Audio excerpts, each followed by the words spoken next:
Hello ഡേഡീസ്, good morning all. ആദ്യമായിട്ട് എല്ലാവർക്കും ഒരു ശുഭദിനം നേരുന്നു. ചൊവ്വാഴ്ച ദിവസത്തിലേക്കാണ് നമ്മൾ കടക്കുന്നത്. ആദ്യമായി ഗ്ലോബൽ വാർത്തകൾ ജസ്റ്റ് ഒന്ന് നോക്കാം. ബിറ്റ്കോയിൻ സെല്ലിംഗ് പ്രഷറിലാണ്. ഹൈ ക്രിയേറ്റ് ചെയ്തതിനു ശേഷം ഇപ്പോൾ മുകളിലേക്ക് പോകാനായിട്ട് ബുദ്ധിമുട്ടുന്നുണ്ട്. ഗോൾഡും അതുപോലെ തന്നെ ഓൾ ടൈം ഹൈക്ക് ശേഷം ഒന്ന് ഇടിഞ്ഞു, വീണ്ടും ഒരു സെല്ലിംഗ് പ്രഷറിലാണ്. ഏഷ്യൻ മാർക്കറ്റ് ഇപ്പോൾ ട്രേഡ് ചെയ്യുന്നത് റെഡാണ്.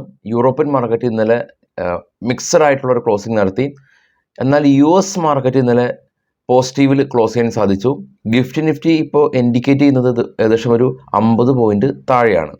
നമ്മളെ മാർക്കറ്റിലേക്ക് വരുമ്പോൾ ഇന്ന് ലൈം ലൈറ്റിലുള്ള സ്റ്റോക്കുകളുടെ വാർത്തകൾ നോക്കാം. TCS ഇവരുടെ പ്രൊമോട്ടേഴ്സ് ഗ്രൂപ്പായിട്ടുള്ള ടാറ്റ സെൻസ് TCSൽ ഏകദേശം ഒരു 0.64% സ്റ്റേക്ക് സെല്ല് ചെയ്തു എന്നുള്ള ന്യൂസ്, അല്ലെങ്കിൽ സെല്ല് ചെയ്തു എന്നുള്ള ന്യൂസ് തന്നെയാണ്. Aditya Birla Sun Life AMC company ഇവരുടെ പ്രൊമോട്ടേഴ്സ് ഏകദേശം ഒരു 3.3 കോടി ഷെയറുകൾ, അതല്ലെങ്കിൽ ഇവരുടെ ഏകദേശം ഒരു 12% ഇക്വിറ്റി ഇവർ ഓഫർ ഫോർ സെയിലിലൂടെ വിൽക്കുകയാണ് എന്നുള്ള ന്യൂസ്.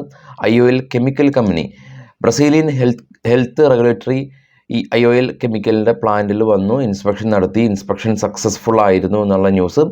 ജീനസ് ഇൻ്റർനാഷണൽ കമ്പനി ഇവർക്ക് 155 കോടി രൂപയുടെ ഓർഡർ BMC ഗ്രൂപ്പിൽ നിന്ന് ലഭിച്ചു. HJ ഇൻഫ്ര എഞ്ചിനീയറിംഗ് കമ്പനി 1026 കോടി രൂപയുടെ ഓർഡർ അവർക്ക് കിട്ടിയിട്ടുണ്ട് എന്നുള്ള ന്യൂസ് ഉണ്ട്. സൊനാറ്റ സോഫ്റ്റ്വെയർ കമ്പനി IT കമ്പനിയാണ്. സോണസ് എന്ന് പറയുന്ന മറ്റൊരു IT കമ്പനിയായിട്ട് ബിസിനസ് കോൺട്രാക്റ്റ് സൈൻ ചെയ്തു. RPP ഇൻഫ്ര കമ്പനി 94 കോടി രൂപയുടെ ഓർഡറാണ് ഇവർക്ക് തമിഴ്നാട് സ്റ്റേറ്റ് ഗവൺമെൻറ്റിൻ്റെ ഭാഗത്ത് നിന്ന് ലഭിച്ചിട്ടുള്ളത്. പോപ്പുലർ വെഹിക്കിൾ ആൻഡ് സർവീസ് കേരളത്തിൽ നിന്നുള്ള ഓട്ടോമൊബൈൽ സെക്ടറുള്ള കമ്പനി ഇന്ന് മാർക്കറ്റിൽ ലിസ്റ്റ് ചെയ്യപ്പെടും. 295 രൂപയായിരുന്നു ഇവരുടെ ഇഷ്യൂ പ്രൈസ് ഉണ്ടായിരുന്നത്. സ്വാൻ എനർജി കമ്പനി 156 കോടി രൂപയുടെ ഓർഡർ കിട്ടി. IRCTC company disaster site development ചെയ്യുന്നതിന് വേണ്ടിയിട്ട് 187 കോടി രൂപ കമ്പനി മുടക്കിയിട്ടുണ്ട് എന്നുള്ള ന്യൂസ്. നൈബായിട്ട് ബന്ധപ്പെട്ടുള്ള ന്യൂസ് ഉള്ളത് 21 കോടി രൂപയുടെ ഓർഡർ അവർക്ക് കിട്ടി. കാമ ഹോൾഡിംഗ് കമ്പനി ഇവരുടെ ഡിവിഡൻഡ് പ്രഖ്യാപിക്കുകയാണ്. ഒരു ഷെയറിന് 19 രൂപ, അതിൻ്റെ റെക്കോർഡ് ഡേറ്റ് ആണ് എന്നുള്ളത്. KE ഇൻഡസ്ട്രീസ് ഇന്നാണ് റെക്കോർഡ് ഡേറ്റ്, ഡിവിഡൻഡ് 3.5 രൂപയാണ്. TVS മോട്ടോഴ്സ് ഇന്നാണ് റെക്കോർഡ് ഡേറ്റ് ഉള്ളത്. 8 രൂപ പെർ ഷെയറിന് TVS മോട്ടോഴ്സ് ഡിവിഡൻഡ് കൊടുക്കുന്നുണ്ട്. കേസർ ഇന്ത്യ കമ്പനി ബോണസ് ഇഷ്യൂ ചെയ്യുന്നുണ്ട്. 60:1 റേഷ്യോയിലാണ്, അതായത് ഒരു സ്റ്റോക്ക് ഹോൾഡ് ചെയ്താൽ അവർക്ക് 6 സ്റ്റോക്കുകൾ ഫ്രീ ആയിട്ട് കിട്ടുന്ന റെക്കോർഡ് ഡേറ്റ് ആണ് ഇന്നുള്ളത്. രാമ സ്റ്റീൽ ട്യൂബ് അവരുടെയും ബോണസ് ഷെയർ ഇഷ്യൂ ചെയ്യുന്നുണ്ട്. 2:1 റേഷ്യോയിൽ ഒരു സ്റ്റോക്ക് ഹോൾഡ് ചെയ്യുന്ന ആളുകൾക്ക് 2 സ്റ്റോക്കുകൾ കിട്ടുന്ന രീതിയിലാണ് രാമ സ്റ്റീൽ ട്യൂബിൻ്റെ ബോണസിൻ്റെ അവരുടെ റേഷ്യോ ഉള്ളത്. ഇനി മറ്റുള്ള ന്യൂസുകൾ നമ്മുടെ മാർക്കറ്റ് സമയത്ത് കിട്ടാനായിട്ട് നമ്മുടെ ടെലിഗ്രാം ചാനലിൽ നിങ്ങൾക്ക് ജോയിൻ ചെയ്യാം. ഈ വീഡിയോയുടെ ഡിസ്ക്രിപ്ഷനിലുണ്ട്. ഇനി മറ്റുള്ള കാര്യങ്ങളിലേക്ക് നമുക്ക് പോകാം. ആദ്യമായിട്ട് FISൻ്റെ ആക്ടിവിറ്റീസാണ്.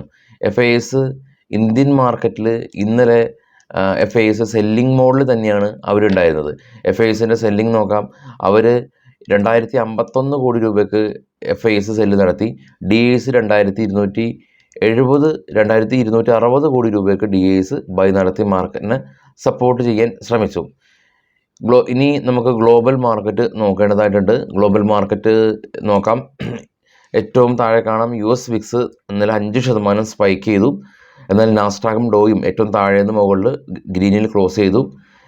അതിന് മുകളിൽ MOX റഷ്യൻ മാർക്കറ്റ് റെഡിലടച്ചു. അതിന് മുകളിൽ FTSE UK റെഡിലടച്ചു. അതിന് മുകളിൽ ഉള്ള ഫ്രാൻസ് റെഡിലടച്ചു. അതിന് മുകളിലുള്ള ജർമ്മനി ഫ്ലാറ്റായി. ബിറ്റ്കോയിൻ കാണാം 66,761. അതിന് മുകളിൽ ഇപ്പോൾ ട്രേഡ് ചെയ്യുന്ന ഡോ ഫ്യൂച്ചർ നെഗറ്റീവാണ്. ഇപ്പോൾ ട്രേഡ് ചെയ്യുന്ന ഏഷ്യൻ മാർക്കറ്റുകളിൽ തന്നെ നെഗറ്റീവാണ് എന്നുള്ള രീതിയിലാണുള്ളത്. US മാർക്കറ്റിൽ ലിസ്റ്റ് ചെയ്ത ഇന്ത്യൻ കമ്പനികളിലും ഇൻഫോസിസും വിപ്രോയും റെഡിലടച്ചു. HDFC ബാങ്കിന് പ്രശ്നങ്ങളൊന്നുമില്ല എന്ന് മാത്രമല്ല 1.5% റാലി HDFC ബാങ്ക് നൽകി. അലയൻസും ഏകദേശം 2% റാലി GDRൽ നൽകിയിട്ടുണ്ട്. നിഫ്റ്റി നോക്കാം. നിഫ്റ്റി യെസ്റ്റർഡേ ക്ലോസ് കാണാം. ഇപ്പോഴത്തെ കറൻറ്റ് വാല്യൂ കാണാം. ഇന്നലത്തെ ക്ലോസിങ്ങിൽ നിന്ന് നിഫ്റ്റി മുകളിലേക്ക് പോയിരുന്നു. എന്നാൽ അതിനുശേഷം പ്രോഫിറ്റ് ബുക്കിംഗ് കണ്ടു. ഇപ്പോൾ ഏകദേശം ഒരു -50 എന്ന നിലയിലാണ് നിഫ്റ്റിയുടെ നിൽപ്പ്. ഇനി നമുക്ക് ഈ ഒരു ആഴ്ചയിൽ പ്രധാനമായി ആളുകളെല്ലാം തന്നെ ശ്രദ്ധിക്കുന്നത് ഈ ഒരു ആഴ്ചയിലെ ഗ്ലോബൽ ഈവൻ്റാണ്. ഗ്ലോബൽ ഈവൻറ്റിൽ നാളെയാണ് USൻ്റെ ഫെഡറൽ ഇൻട്രസ്റ്റ് റേറ്റ് തീരുമാനങ്ങൾ എടുക്കുന്ന ഫെഡറൽ ഓപ്പൺ കമ്മിറ്റിയുടെ 2 ദിവസത്തെ മീറ്റിംഗ് ഉള്ളത്. അപ്പോൾ എപ്പോഴാണ് നമ്മളുടെ ഇൻട്രസ്റ്റ് റേറ്റ് വരുന്നത്? 11:30 ഇന്ത്യൻ സമയം മാർച്ച് 20-നാണ്. ഇന്നും യു.എസിൽ നിന്ന് ഡേറ്റ ഉണ്ട്, ശ്രദ്ധിക്കുക. ബിൽഡിംഗ് പെർമിറ്റ് ഉണ്ട്, 6:30-നുണ്ട്. ഇന്നലെ യൂറോസോണിൻ്റെ CPI ഇൻഫ്ലേഷൻ ഡേറ്റ വന്നിരുന്നു, വലിയ പ്രശ്നമില്ലാത്ത ഡേറ്റയായിരുന്നു. എന്നാൽ ഇന്ന് ജർമ്മനിയിൽ നിന്ന് എക്കണോമിക് സെൻറ്റിമെൻറ്റ്സ് ഡേറ്റ വരുന്നുണ്ട്. കൂടാതെ തന്നെ നാളെ CPI ഇൻഫ്ലേഷൻ ജർമ്മനിയുടെ, UK-യിലും CPI ഇൻഫ്ലേഷൻ, യൂറോസോണിൻ്റെ പ്രസിഡൻറ്റിൻ്റെ സ്പീച്ച് ഉണ്ട്, ചൈനയിലെയും ലോൺ പ്രൈം ഡേറ്റ ഉണ്ട്. അപ്പോൾ നാളെ ഗ്ലോബൽ മാർക്കറ്റിനെ സംബന്ധിച്ച് വളരെയധികം ക്രൂഷ്യലായിട്ടുള്ളൊരു ദിവസമാണ്. ഇപ്പോൾ ഗ്ലോബൽ ഇവൻറ്റുകൾ നിങ്ങൾക്ക് കാണാനായിട്ട് പറ്റുന്നുണ്ട്. അതും മാറ്റി നിർത്തി കഴിഞ്ഞാൽ കൂടിയും എല്ലാ ദിവസങ്ങളും ഓരോ രാജ്യങ്ങളുടെ ഇവൻ്റ് ഉണ്ട്. പല സമയത്തും പല വാദപ്രതിവാദങ്ങൾ ഉണ്ടാവാറുണ്ട്. ഗ്ലോബൽ ഇവൻറ്റുകൾ നമ്മൾ നോക്കണോ, അത് നോക്കി ട്രേഡ് ചെയ്യണോ എന്നുള്ള രീതിയിൽ നമ്മൾ കാണാറുണ്ട്. ചില സമയത്ത് നിഫ്റ്റി, ഇന്ത്യൻ മാർക്കറ്റ് വലിയ തോതിൽ ഇടിയുക അല്ലെങ്കിൽ വലിയ തോതിൽ റാലി ചെയ്യുക. ഇതിനൊക്കെ ഒരു ട്രിഗർ പോയിന്റ് വേണമല്ലോ. അതിനുള്ളൊരു ട്രിഗർ പോയിൻ്റാണ് ഗ്ലോബൽ ഈവൻറ്റ്. ഗ്ലോബൽ ഈവൻറ്റിൽ നടക്കുന്ന കാര്യങ്ങളാണ് US മാർക്കറ്റിൽ എന്താണോ സംഭവിക്കുന്നത് അതേപടിയാണ് മറ്റുള്ള മാർക്കറ്റുകളിൽ കോപ്പി പേസ്റ്റ് ആവുന്നത്. വളരെ ചെറിയ മൈന്യൂട്ടായിട്ടുള്ള പെർസെൻറ്റേജ് മാത്രമാണ് ഇന്ത്യയിലെ ലോക്കൽ ക്യൂസ് കാരണം മാർക്കറ്റ് കയറുകയും ഇടിയുകയും ചെയ്യുന്ന ഒരവസ്ഥ. ഇപ്പോഴത്തെ സാഹചര്യത്തിൽ ലോക്കൽ ക്യൂസിന് വളരെയധികം പ്രാധാന്യമുണ്ട്, കാരണം ഇലക്ഷനാണ്. പക്ഷേ ഇലക്ഷൻ 5 വർഷത്തിനിടയിൽ ഉണ്ടാകുന്ന ഒരു പ്രതിഭാസമാണ്. ബാക്കി എല്ലാ സമയത്തും ഗ്ലോബൽ ക്യൂസ് തന്നെയാണ് മുന്നിട്ട് മാർക്കറ്റിനെ സെൻറ്റിമെൻറ്റ്സ് അത് ഡിറ്റർമിൻ ചെയ്യാനായിട്ട് ഇൻഫ്ലുവൻസ് ചെയ്യുന്ന ഒരു പ്രധാന ഫാക്ടർ. ഇനി ഇന്നത്തെ ഓപ്പൺ ഇൻട്രസ്റ്റ് നോക്കാം. ഫിനിഫ്റ്റിയുടെ എക്സ്പയറിയാണ് 20,650 ഫിനിഫ്റ്റിയുടെ ഇപ്പോൾ സ്പോട്ട് ഉള്ളത്. മേജർ റെസിസ്റ്റൻസ് സോൺസ് എല്ലാം തന്നെ 20,500 കൂടാതെ 21,000 റേഞ്ച് ഉണ്ട്. സപ്പോർട്ടുകളെല്ലാം തന്നെ അടിക്കടി ഓരോ 50 പോയിൻ്റ് ഇൻ്റർവെല്ലിലും സപ്പോർട്ട് ഉണ്ടെങ്കിലും മേജർ സപ്പോർട്ട് വരുന്നത് 20,500 കൂടാതെ തന്നെ 20,300 റേഞ്ചുകളിലാണ്. PCR 0.8 ആണ് ഇപ്പോൾ ഉള്ളത്. നാളെ ഇനിയിപ്പോൾ ബാങ്ക് നിഫ്റ്റിയുടെ എക്സ്പയറി, മറ്റന്നാൾ നിഫ്റ്റിയുടെ എക്സ്പയറി, പിന്നെ സെൻസെക്സ്.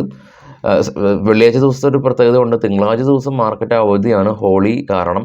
വെള്ളിയാഴ്ച ദിവസം സെൻസെക്സിൻ്റെ എക്സ്പയറി ഉണ്ടാവും. കൂടാതെ തന്നെ തിങ്കളാഴ്ച ദിവസത്തെ മിഡ് ക്യാപ്പിൻ്റെ എക്സ്പയറി വെള്ളിയാഴ്ചയിലേക്ക് ഷിഫ്റ്റ് ചെയ്യപ്പെടും. തിങ്കളാഴ്ച ദിവസത്തെ ബാങ്ക് എക്സിൻ്റെ എക്സ്പയറി വെള്ളിയാഴ്ചയിലേക്ക് ഷിഫ്റ്റ് ചെയ്യപ്പെടും. അപ്പോൾ ഈ ഒരാഴ്ച വെള്ളിയാഴ്ച 3 എക്സ്പയറിയാണ് ഉള്ളത്. കൂടാതെ തന്നെ മന്ത്ലി എക്സ്പയറിയാണ് വരാനായിട്ട് പോകുന്നത്, സ്റ്റോക്കിൻ്റെ ആയാലും ഇൻഡെക്സിൻ്റെ ആയാലും.